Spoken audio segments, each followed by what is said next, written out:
আপনারা কি জানেন কচুরি পানা দিয়ে এত সুন্দরভাবে সেটাকে শুকিয়ে ব্যাগ তৈরি করছে, বাজারে যাওয়ার ব্যাগ তৈরি করছে, খাবার থালা তৈরি করছে।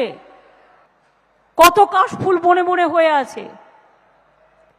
এই কাশফুলগুলোকে সমস্ত এক কাট্টা করে দরকার হলে সেলফ হেল্প গ্রুপকে বা পাড়ার ছেলে মেয়েদের কাজে লাগিয়ে এই কাশফুলগুলো আর তুলো মিশিয়ে দিয়ে একসাথে যদি কাশফুলের সংখ্যাটা বেশি হয়ে যায়, এ তো তুলোর থেকে অনেক হালকা। ভাববেন এক একটা জিনিস আছে গ্রামগঞ্জে অনেক জায়গায় এখনো পড়ে আছে, যা দিয়ে আপনার ব্যবসা হতে পারে।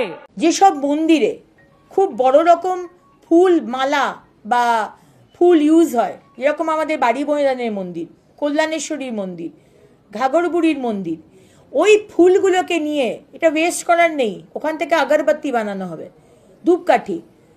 এইটারও আমি লিস্ট ডিএম সাহেবের কাছ থেকে চাইবো যে কোন কোন মন্দির আমরা কাজে লাগিয়ে সেই ফুল আর অন্তত 15 জন মহিলাকে আমরা সেখানে কাজ দিতে পারবো। সেখানে আমরা ওয়ার্কশপ করব, তার আমরা আলাদা একটা ফান্ড রয়েছে আমার দপ্তরে, সেখান থেকে আমরা এই ধরনের ওয়ার্কশপ শুরু করব।